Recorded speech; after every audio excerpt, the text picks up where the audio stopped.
Et bonjour à toutes et bonjour à tous. Je reviens aujourd'hui avec cette vidéo, on va dire, un peu particulière, que j'avais en tête depuis très longtemps maintenant, mais que j'ai vraiment hésité à faire à cause de son sujet qui pourra rebuter pas mal de personnes peut-être. C'est vrai que à titre perso,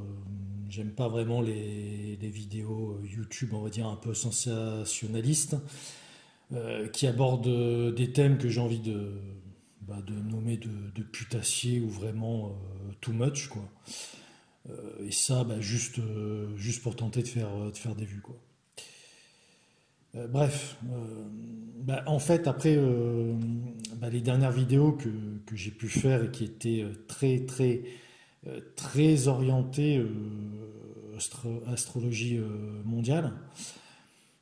j'avais vraiment envie, et très égoïstement, de revenir à une forme d'astrologie qui me tient beaucoup plus à cœur,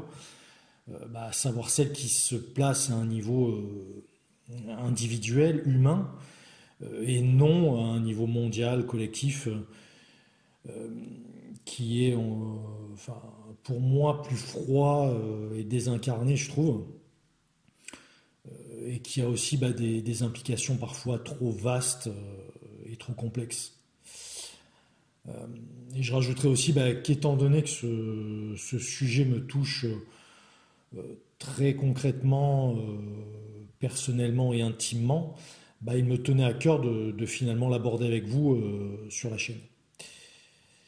Malgré ce sujet, donc, j'espère que vous trouverez un certain intérêt à écouter cette analyse, euh, et, et que vous pourrez peut-être même la mettre à profit pour vous, ou pour mieux comprendre peut-être certains de vos proches, par exemple. Bon, alors si vous êtes toujours là, on entre dans le vif du sujet maintenant. Alors, pour débuter, alors que l'on parle de mal-être, mal de vivre, mélancolie, cafard, vague à l'âme, apathie, spleen, blues, neurasthénie, ou plus communément dépression, terme que je trouve au passage d'ailleurs trop réducteur, stigmatisant aussi et péjoratif dans notre société aujourd'hui en tout cas. Bref, donc il faudra comprendre que l'on parle ici d'une situation, comment dire, où un être humain va éprouver très durablement, c'est-à-dire sur de nombreux mois, mais généralement sur des années en fait, un état intérieur profond qui va se caractériser par diverses émotions négatives, comme une tristesse solide, bien ancrée, du découragement, un fort sentiment de culpabilité, des regrets, des remords, tout cela pouvant aller bien sûr jusqu'à des pensées suicidaires et dans les cas les plus extrêmes à un véritable passage à l'acte. D'ailleurs, malgré le fait que cet état est purement psychologique, et hormis les cas très concrets de tentative de suicide ou bien de suicide, il peut avoir d'autres effets très concrets, très physiques, comme tout simplement par exemple ce qu'on appelle l'asthénie, donc qui est une très profonde fatigue physique, mais aussi une perte ou une prise de poids causée par des modifications dans la manière de s'alimenter, des périodes longues d'insomnie ou bien inversement d'excès de sommeil. Et je tiens aussi à rappeler que tout cela peut se produire isolément ou bien se manifester par plusieurs problématiques en même temps. Euh, il faut également noter que la notion de cycle est très importante avec cette maladie. Ces symptômes peuvent apparaître puis cesser pour finalement revenir de manière récurrente en fait. Et cela ne sera pas forcément lié ni activé ou réveillé, entre guillemets, j'ai envie de dire, euh, par une situation de stress passager, alors que ça soit au niveau professionnel, amical, amoureux, voilà, comme cela peut arriver à tout le monde dans la vie, en fait, ou bien encore par la consommation d'alcool ou toute autre substance psychotrope. Pour tenter de résumer de manière la plus simple ce dont je veux vous parler ici dans cette vidéo, euh, c'est donc un état d'esprit, d'âme, qui empêchera de ressentir toute forme de plaisir et qui handicapera à la fois la vie intime, sociale et professionnelle d'une personne. Des situations très quotidiennes comme le simple fait de se réveiller le matin, quand on ouvre les yeux et qu'on se dit encore un nouveau jour et je suis toujours là. Pourquoi? Une vision du monde qui le transforme en une sorte, on va dire, d'asile à ciel ouvert où les névroses de chacun se mêlent, se heurtent et se violentent. Un état mental qui va nous pousser à appréhender, à interpréter le monde comme un véritable enfer. Pas, pour rester, on va dire, dans l'univers biblique, pas un purgatoire, un véritable enfer. Un lieu donc où l'on souffre, où l'on fait souffrir, et tout cela durant des années qui s'apparentent en fait à une éternité. Et j'utiliserai très subjectivement donc l'expression de mal de vivre pour caractériser tout cela. Pour être franc, totalement franc, il y a eu en fait comme une évidence lorsque j'ai réécouté pour la 12 millième fois au moins la chanson de Barbara qui s'intitule pardon, Le mal de vivre. Je fais une petite parenthèse, mais je pense que vous trouverez dans la description de la vidéo une page ou un lien qui propose d'écouter une version de cette chanson qui a été enregistrée en 1966 à la maison de la radio à Paris. Je trouve quel texte et quelle interprétation également. J'en ai des frissons à chaque fois que je l'écoute, un très grand respect pour Barbara, quoi. Fin de la parenthèse. Alors ensuite, et c'est tout l'intérêt de cette vidéo, en tout cas je l'espère, c'est que l'astrologie peut nous permettre d'identifier si tel ou tel natif, selon son thème de naissance, serait enclin, susceptible de développer ce fameux mal de vivre. En effet, il faut souligner que certaines énergies astrales, certains placements, certains aspects, conjugués les uns aux autres, et c'est important de souligner ça, vont pouvoir nous donner une réponse plus ou moins claire sur ces probabilités. Dans cette vidéo, je vous listerai donc certains critères astrologiques que j'ai pu relever et vérifier, alors à la fois sur moi tout d'abord, ensuite sur des proches et aussi sur des personnalités publiques qui ont ou qui ont eu à se débattre avec ce mal de vivre. Maintenant, pour faire, on va dire, un peu d'histoire, il faut se rappeler que de l'Antiquité jusqu'à la Renaissance environ, les médecins pouvaient être astrologues et que les astrologues étaient souvent médecins. L'astrologie était tout naturellement utilisée pour faire des diagnostics médicaux, des pronostics également, sur en fait les périodes les plus à risque ou au contraire les plus favorables pour des améliorations, des guérisons, et aussi pour choisir quel type de traitement administrer aux malades.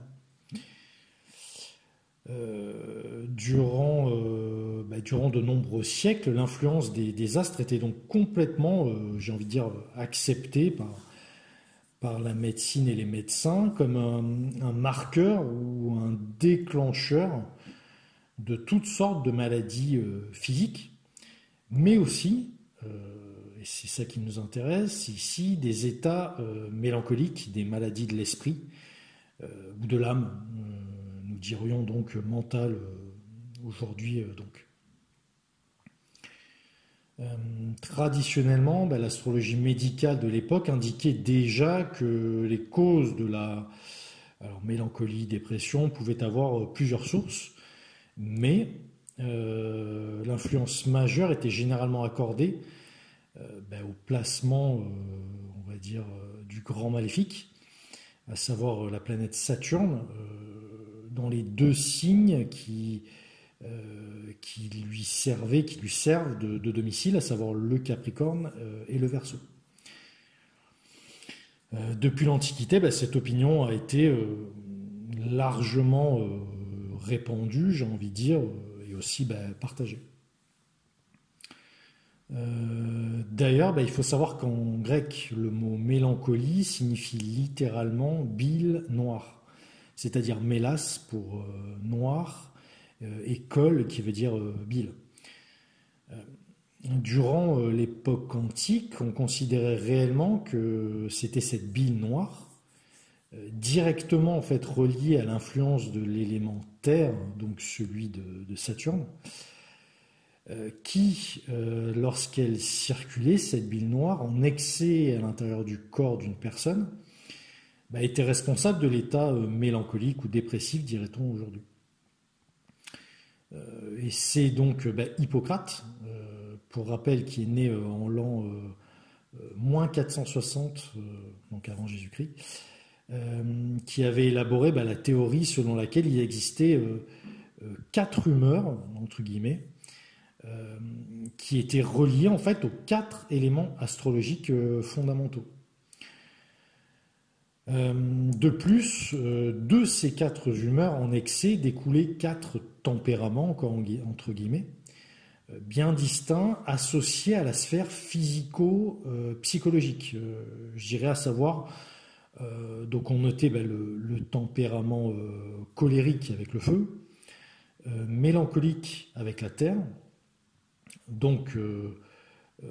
comme je le disais plus tôt, mais aussi sanguin pour l'élément air et flegmatique avec l'eau. Toujours selon la théorie d'Hippocrate, un déséquilibre de ces 4 fluides corporels ou humeurs déclenchait alors la dépression chez un individu. En se basant maintenant toujours sur la théorie d'Hippocrate, des éléments et des humeurs, d'autres astrologues ont pu creuser cette théorie et l'affiner au cours des siècles. Cela a vraiment permis de mettre en lumière et surtout aussi remettre en question le lien entre mal de vivre, dépression et l'élémentaire représenté par Saturne. Aujourd'hui, même si les signes de la Vierge et du Capricorne, principalement, donc des signes de terre, peuvent être marqués par, on va dire, des émotions connotées négativement comme une certaine froideur, solitude aussi, détachement, austérité, c'est plutôt vers l'élément eau et les signes qui lui sont attachés, donc le Cancer, le Scorpion et les Poissons, qu'il est préférable de se tourner pour tenter de faire un lien entre, j'ai envie de dire, critères astrologiques d'un thème de naissance et cet état émotionnel du mal de vivre. En effet, aujourd'hui, dans la théorie astrologique moderne, entre guillemets, c'est bel et bien l'élément d'eau et surtout sa présence en excès dans un thème natal, qui véhicule les caractéristiques classiques et qui fait écho aux différents symptômes de la dépression chronique. Naturellement, et en mélangeant leurs caractéristiques propres, les 3 signes d'eau vont nous parler d'introversion, de sensibilité, d'apathie, de résignation, de silence, d'abattement, de mélancolie, de passivité, de deuil, de chagrin, de difficulté à se confronter au monde, donc au réel, mais également d'une certaine aversion pour l'exercice, un sentiment de peur diffus, de désespoir, une sorte de réticence à vivre pleinement l'ici et le maintenant, et une attirance très naturelle pour tout ce qui va au-delà du tangible, du concret, et potentiellement à tout ce qui se trouve donc au-delà de la vie, donc la mort, et les différentes voies permettant d'atteindre, on va dire, cet espace ou cet état.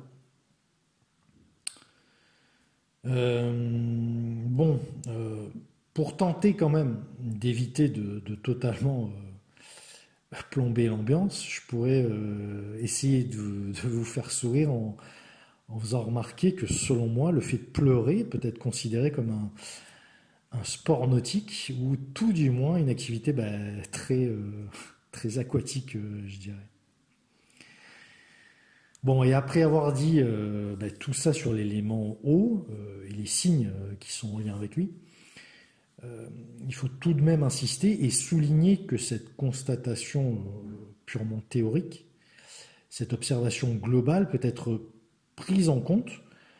on va dire, pour planter un décor général, mais doit ensuite être tout de même extrêmement nuancé et surtout agrémenté par les différentes énergies planétaires, leur placement en signe, les aspects formés au natal ou bien encore par la suite lors de transit. Je vais donc essayer de devancer certaines de vos questions et remarques en vous indiquant tout de suite que si vous avez donc uniquement un ascendant ou un soleil natal, soit en Cancer, en Scorpion ou en Poisson, cela ne va pas faire de vous des personnes dépressives ou condamnées à un moment ou à un autre à basculer dans la dépression. Pour que ce mal de vivre se développe de manière, on va dire, handicapante chez un natif, il faut vraiment que son thème présente plusieurs points, placements et aspects qui englobent donc des signes d'eau, en particulier avec le Cancer et les Poissons pour des états chroniques, potentiellement durables toute une vie entière, et plus spécifiquement avec le Scorpion pour des épisodes de dépression majeure assez extrêmes, je dirais, mais en fait moins longs, plus ponctuels au final. Donc ça, ou bien que la planète Saturne s'exprime puissamment, notamment avec des configurations, soit dans le signe du Capricorne, qui est, il faut le souligner, son domicile nocturne, soit en Verseau, qui est là son domicile diurne. Petite parenthèse encore, étant donné que je me base ici sur les théories astrologiques traditionnelles, donc ce qui veut dire uniquement en utilisant le septénaire, c'est-à-dire les 7 planètes connues de l'Antiquité au XVIIIe siècle jusqu'à la découverte d'Uranus, je mettrai, on va dire, volontairement au second plan en fait les planètes transpersonnelles que sont Neptune et Pluton. En effet, même si ces 2 planètes, j'en suis conscient, sont en lien avec l'élément eau, plus précisément de nature humide et froide, et qu'elles portent en elles des notions très marquées et associées à la dépression et aux états dépressifs, je je préfère quand même, lors de la lecture d'un thème natal, ne pas leur donner, on va dire, un rôle excessif et prépondérant pour caractériser l'état de mal de vivre d'un natif. Comme ces planètes vont plutôt influencer la sphère collective des générations tout entières, je préfère laisser de côté des placements du type Pluton en Scorpion ou Neptune en Poisson. En théorie, étant donné qu'elles vont passer des années dans un même signe, cela pourrait signifier que des dizaines de millions, voire peut-être des centaines de millions de personnes à travers le globe qui sont nées ou qui naîtront avec ces positions, connaîtront automatiquement et collectivement le mal de vivre au cours de leur existence. L'astrologie étant, je pense, beaucoup plus complexe que ça, je préfère donc généralement tempérer les influences neptuniennes et plutoniennes, pas les effacer, mais simplement les tempérer. Quitte, donc bien entendu, car il ne faut pas être, j'ai envie de dire, extrémiste ou totalement obtus, à les mettre en avant si un aspect souligne ou potentiellement aggrave un point, une position astrale, relevant déjà du septénaire. Bon, après avoir clos cette petite mais très importante parenthèse, on revient pour résumer les bases. À savoir qu'il existe, donc des exceptions à toutes les règles, mais qu'il est évident que la dépression chronique, ce mal de vivre, va principalement être activé par un excès, une surreprésentation en tout cas des signes d'eau et ou une forte dominante saturnienne dans le thème. Maintenant, en partant de cette base, on pourra ajouter que certaines figures, entre guillemets, ou configurations planétaires spécifiques, ou certains déséquilibres présents dans le thème de naissance, vont faire écho, jouer un rôle déclencheur, même amplificateur, permettant d'accroître le sentiment de mal de vivre chez un natif. Et c'est ce que je vais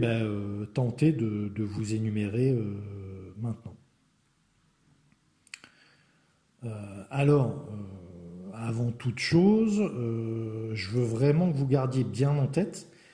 que ce n'est pas parce que vous avez une ou deux des configurations que je citerai ici dans votre thème de naissance qu'immanquablement cela va indiquer une tendance réelle et active au mal de vivre. Personnellement, c'est à partir de 4 ou 5 de ces figures que je peux vraiment me dire que le natif est ou sera sujet à cette problématique. C'est vraiment la donnée la plus importante à retenir lorsqu'on tente d'analyser quelque chose d'aussi subtil, complexe et abstrait qu'un état d'esprit, qu'un état d'âme tourmenté ou obscurci. Ensuite, la liste que je vais vous citer n'est qu'exhaustive. Il s'agit juste de ma propre synthèse des différentes lectures astrologiques que j'ai pu accumuler au fil du temps et surtout de mes propres observations sur mon thème avant tout, mais aussi sur des thèmes de naissance de mes proches ou sur des personnalités comme par exemple, on va dire pour rester un peu dans l'actualité, le chanteur Stromae, un peu plus loin la chanteuse Dalida, mais aussi l'écrivain par exemple Michel Houellebecq, l'homme politique qui était Pierre Bérégovoy, l'acteur aussi Benoît Poelvoorde, Muriel Robin, des artistes comme Camille et son frère Paul Claudel, le grand acteur Patrick Devers, le chanteur le chanteur Nino Ferrer, l'illustre Vincent Van Gogh, ou on va dire aussi dans un monde plus anglo-saxon, Kurt Cobain ou encore Amy Winehouse, entre autres. Je pense qu'il y a encore pas mal de recherches à faire sur ce sujet du mal de vivre au travers de l'astrologie, avec par exemple peut-être les astéroïdes, les parts arabes aussi, ou bien je pense aussi en utilisant la technique des harmoniques. Bref, je crois qu'il y a encore beaucoup de pistes à explorer, sans parler aussi des autres branches astrologiques comme l'astrologie uranienne, indienne, chinoise, etc. Et surtout, comme je ne pense pas détenir la vérité et qu'il faut savoir surtout rester humble, quand on aborde ce genre de sujet, n'hésitez pas à remettre en question de manière argumentée et constructive, hein, j'entends, les éléments que je vous indiquerai juste après. Voilà, je pense en avoir fini avec l'avant-propos, l'introduction, voilà, avoir posé les bases, et on va pouvoir se plonger directement dans ces configurations astrologiques du mal de vivre. Alors, on va commencer avec, selon moi, des configurations fortes, très marquantes dans un thème qui va pouvoir nous parler de mal de vivre. Alors, à savoir, soit le Soleil, la Lune, l'ascendant ou bien Mercure, positionnés dans un ou des signes d'eau. Pour creuser un peu la question, il faut se rappeler que l'eau est l'élément le plus réceptif, et le plus enclin à se laisser, j'ai envie de dire, imprégner par l'environnement, les relations, le lien au monde des émotions qu'il peut recevoir. On observe également que les natifs des signes d'eau semblent aussi conserver plus fortement la mémoire de l'enfance, des ancêtres, du passé de façon générale, que tous les autres signes du zodiaque. De plus, le Cancer, le Scorpion et les Poissons sont également réputés pour leur sensibilité très développée, d'où sûrement un seuil de tolérance assez faible à toutes les attaques, entre guillemets, provenant à la fois de l'extérieur, mais aussi à tout ce qui naît au sein même de leur sphère intérieure. Et pour vous parler de mon cas personnel, j'ai dans mon thème de naissance un Soleil et un Mercure conjoints de manière assez proche en Cancer. On est en plein dedans donc, surtout que la conjonction, comme j'ai dit, est assez proche, quoi. Ensuite, la seconde configuration, ça sera soit le Soleil, la Lune, l'ascendant, Mercure, Vénus ou bien Jupiter, positionnés dans les deux domiciles de Saturne, donc à savoir, pour rappel, le Capricorne ou le Verseau. Et d'ailleurs, dans ce signe d'air qui est le Verseau, ça pourrait être un peu plus marqué d'ailleurs. Donc, cette observation pourra être renforcée tout d'abord si, bien entendu, toutes ces planètes forment un amas dans les deux signes que j'ai cités, ou bien encore si l'une de ces planètes ou cet ascendant se retrouve en aspect fort ou dissonant, comme par exemple une lune en Verseau conjointe à Saturne. Ensuite, pour l'observation qui suit, ça sera quelque peu différent dans le sens où on va s'intéresser cette fois à la phase de lunaison où se trouvait la Lune au moment de la naissance. Si par exemple ce luminaire traversait ce qu'on appelle une phase d'obscurité comme une phase de dernier quartier de lune balsamique ou tout juste avant une nouvelle lune, et sa future phase de croissance donc. Dans la même ligne, et avec un facteur aggravant, j'ai envie de dire, si la naissance se déroule durant cette phase obscure, entre guillemets, de lunaison, avec en plus une naissance nocturne et également dans une période où le Soleil va se trouver en Capricorne, en Verseau ou bien en Poisson, donc durant les mois d'hiver, tout cela, tous ces éléments-là pourront accroître les possibilités pour le natif d'être touché. Pour tenter de synthétiser, cette configuration va suggérer en fait une carence réelle en lumière astrale, entre guillemets. D'un point de vue santé médicale, on sait, c'est vrai aujourd'hui, qu'un déficit d'exposition à la lumière du soleil est associé aux états passagers de déprime ou même de dépression. Ce qu'on peut aussi appeler le trouble affectif saisonnier ou TAS. En effet, comme le niveau de sérotonine diminue avec la faible luminosité de l'hiver, et que dans le même temps la sérotonine aide à la production de la dopamine, ce manque qui va se traduire par certaines difficultés à ressentir du plaisir ou bien juste à être dans un état d'esprit serein et équilibré. C'est dans ce type d'exemple que je trouve que la frontière entre l'astronomie et l'astrologie se confond et même s'abolit. Et je trouve ça très parlant, ça me plaît beaucoup en tout cas. Alors,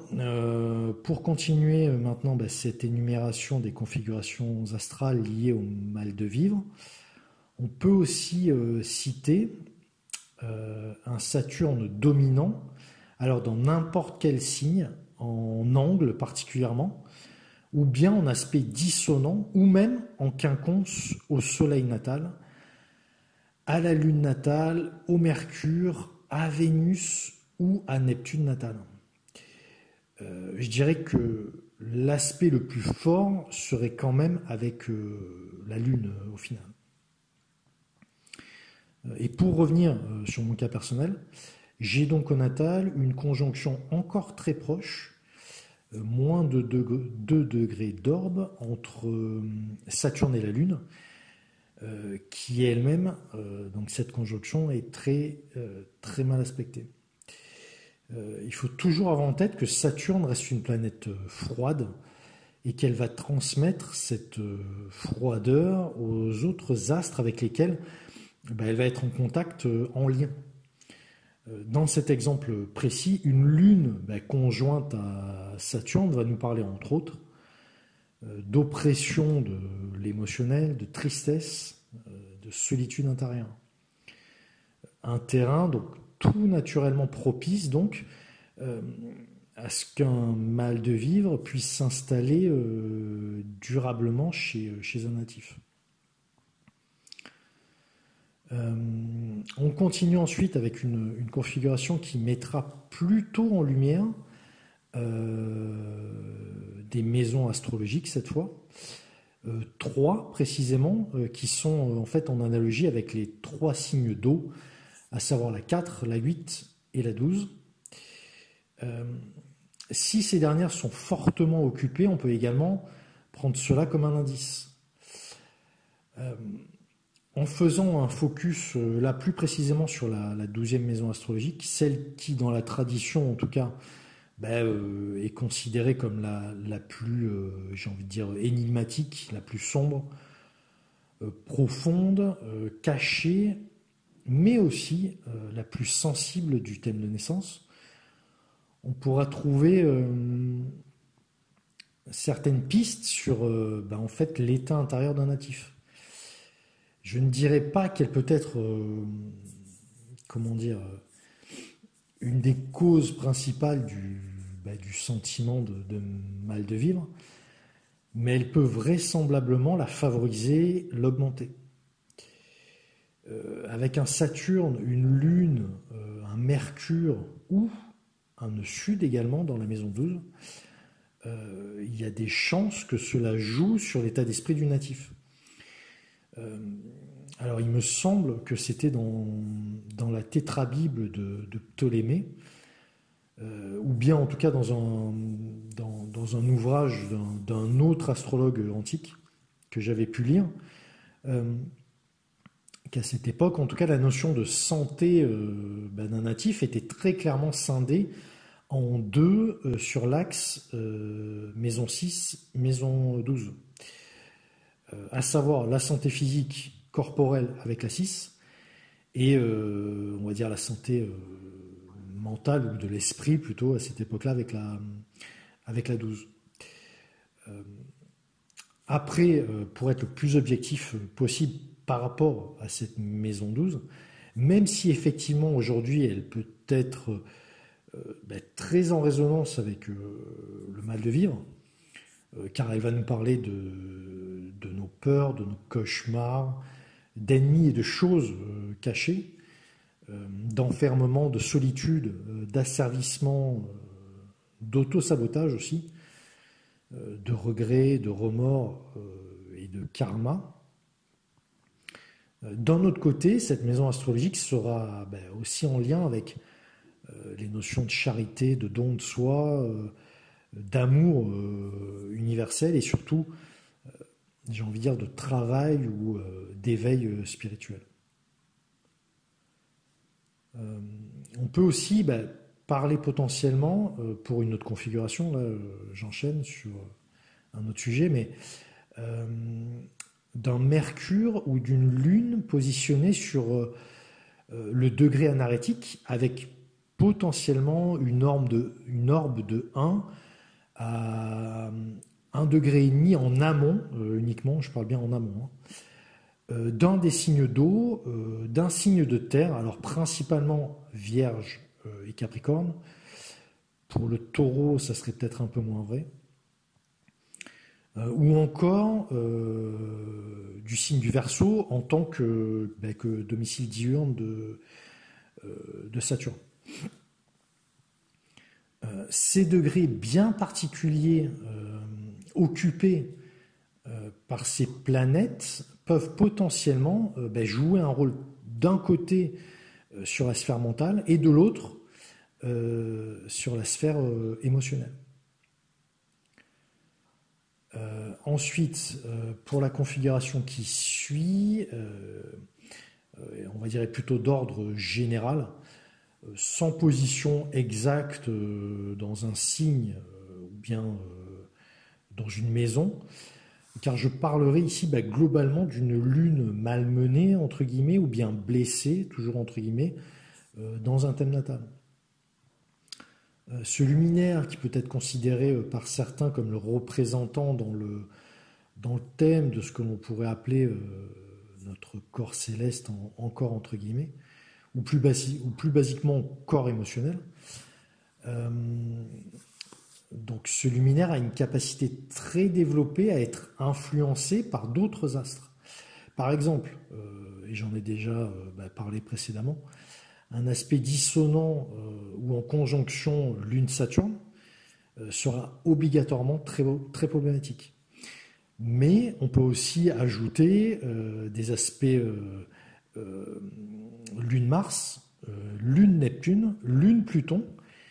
et potentiellement aussi Lune-Uranus. Pour ajouter un nouveau marqueur à la présence du sentiment de mal de vivre, et un marqueur assez important, je pense, il s'agit d'une absence totale ou d'une très faible présence de l'élément feu dans le thème,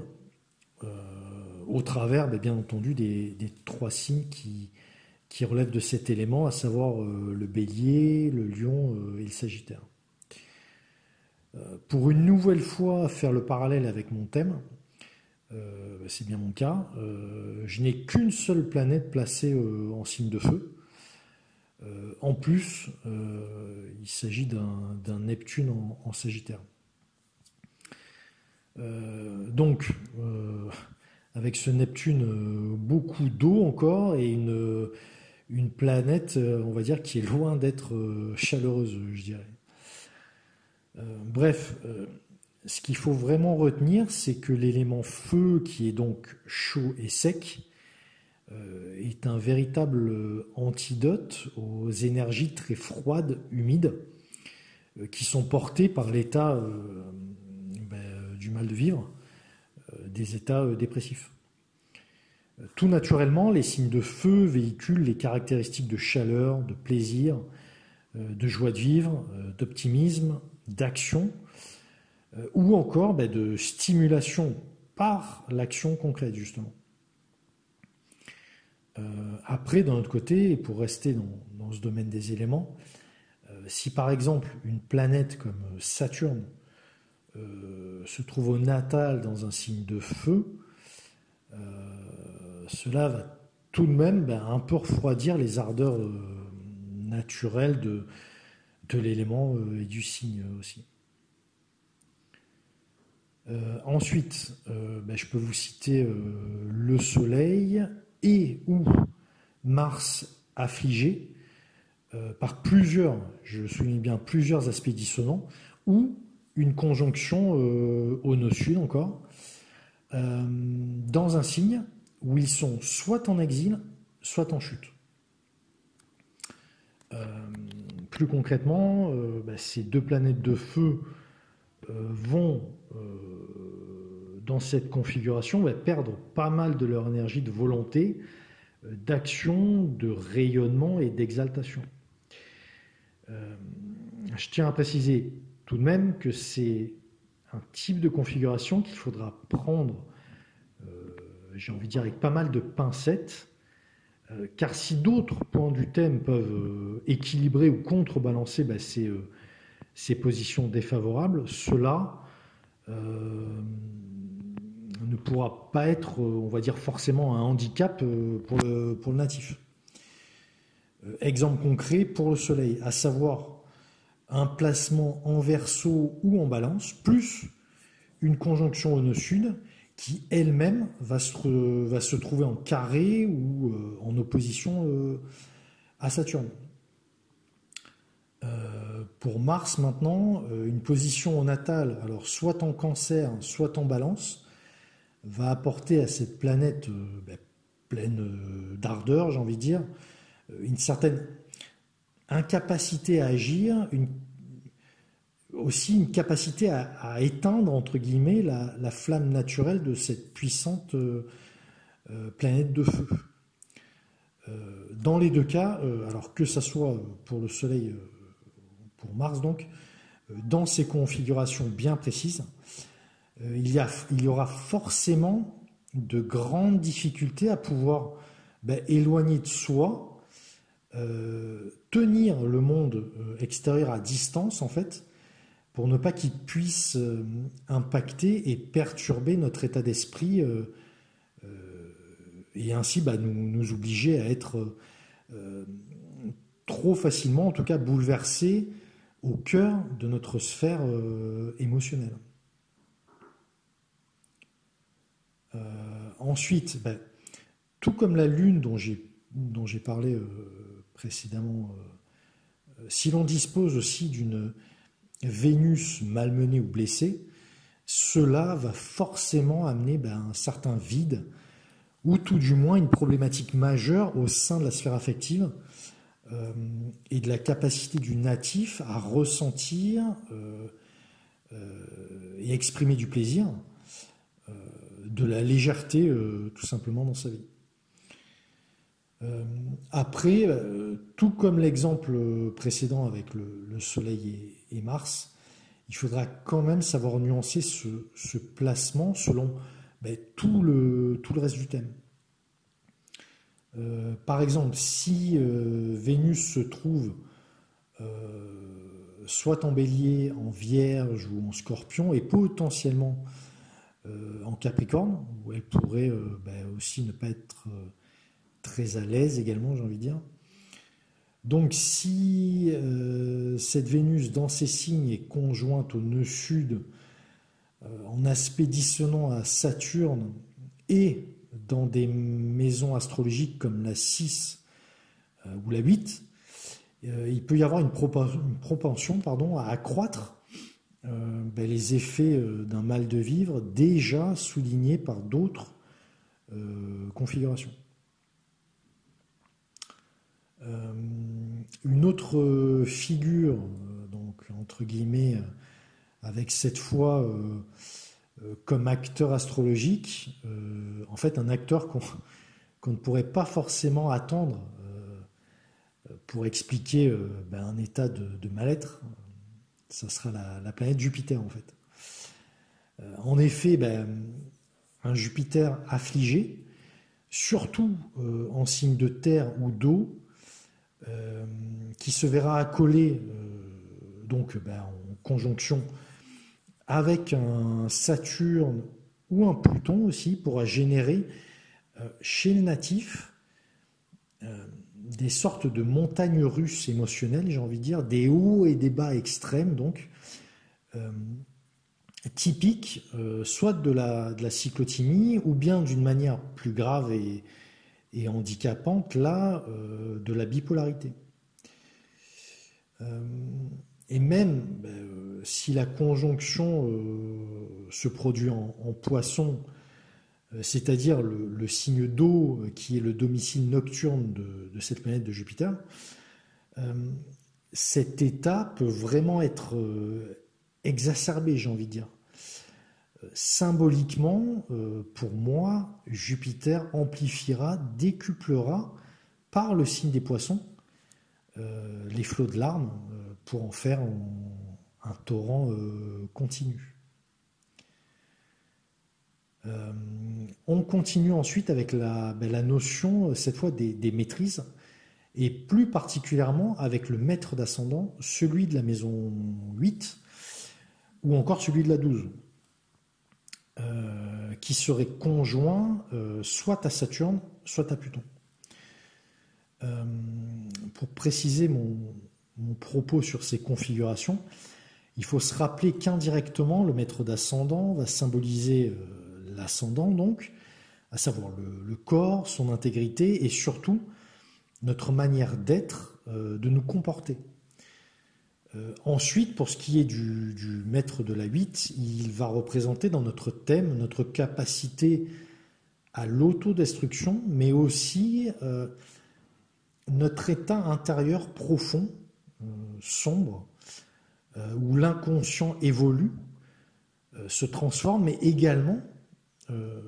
se corrompt, j'ai envie de dire, entre guillemets, ou s'infecte même. Pour le maître de la 12, il va caractériser les épreuves, les souffrances, tous les tourments pouvant blesser durablement et être endurés par le natif durant toute son existence. Pour être un peu plus optimiste quand même, ce maître de 12 pouvant être également une clé, car il sera potentiellement en lien avec notre capacité à surmonter ces mêmes épreuves et ces souffrances, à aller au-delà des douleurs et du mal-être existentiel qu'on peut ressentir. Ensuite, je vais vous citer la lune noire, cette fois positionnée, alors soit en maison 5, en maison 8 ou en maison 12, avec peut-être un petit bémol pour cette dernière. À titre personnel, j'ai une lune noire en 5. Je passe un peu vite sur cette configuration car en fait j'avais fait une série de 3 vidéos assez détaillées sur ce qu'est la lune noire, sur les placements au natal de la lune noire en signe et aussi en maison astrologique. Je vous renvoie donc vers ces vidéos pour plus d'infos sur ces placements au natal. Ensuite, une autre configuration qui sera, selon moi, la conjonction très étroite. Alors quand je dis très étroite, c'est moins d'1 degré potentiellement, entre d'un côté Neptune et de l'autre, soit le Soleil, soit la Lune, soit l'ascendant, Mercure ou bien Saturne.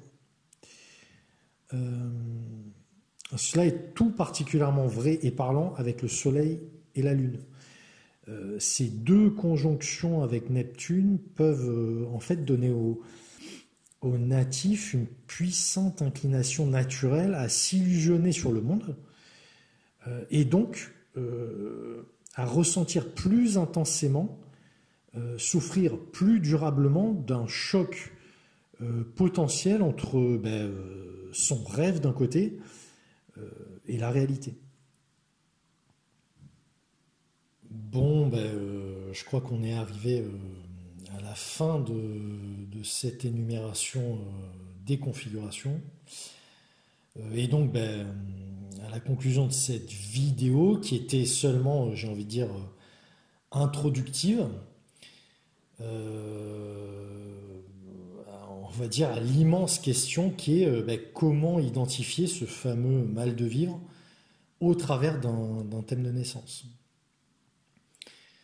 Alors, sans que l'analyse astrologique d'un thème puisse remplacer, bien sûr, un diagnostic médical effectué par un thérapeute, un psychologue ou un psychiatre, et encore plus par un traitement, je pense vraiment que l'astrologie peut permettre d'apporter un nouvel angle de vue sur le mal de vivre, et surtout la manière de l'appréhender en fait. À titre personnel, ça m'a permis, d'une certaine manière, de rendre, comment dire, plus concrète, plus parlante, cette chose assez insaisissable sur laquelle j'avais du mal à poser des mots, à décrire clairement, par la raison, j'entends.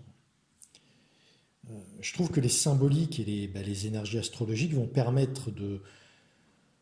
faire comprendre ce mal d'une manière différente, détournée, à certaines et à certains en tout cas, qui pourront mieux en prendre conscience et peut-être tout simplement accepter leur état. Et pour celles et ceux qui voudraient approfondir la question, mais on va dire la plus large du lien entre astrologie et santé, j'entends, alors santé physique et aussi psy, je vous recommande un livre de l'astrologue français qui était Hadès. C'est un livre qui s'intitule Manuel complet d'astrologie médicale. En revanche, malheureusement, je crois qu'il est plus édité aujourd'hui, donc à trouver uniquement sur le marché de l'occasion. Et sinon, alors pour trouver plus facilement des œuvres, on va dire, hyper fouillées et exigeantes, il faut malheureusement pratiquer la langue de Shakespeare. C'est qu'il y a en fait pas mal de livres assez sympas en anglais. Alors, je peux vous citer un livre que j'ai qui est, alors désolé pour l'accent anglais, le Astrological Practice of Physics de Joseph Blagrave, qui était en fait un médecin astrologue qui officiait au moment de la période de la Renaissance environ. Je peux vous citer aussi alors l'Encyclopedia of Psychological Astrology de Charles Carter, super bouquin. Et alors deux autres très bons livres et en plus assez récents. Il s'agit de ceux de Judith Hill et qui s'intitulent, alors pour le premier, Medical Astrology, A Guide to Planetary Pathology, qui va parler de l'interprétation du thème au niveau santé. Et on va dire, elle a écrit sa suite, qui est dans la droite ligne, qui est Medical Astrology in Action de Transits of Health, qui parle en fait tout simplement de l'impact cette fois des transits sur la santé.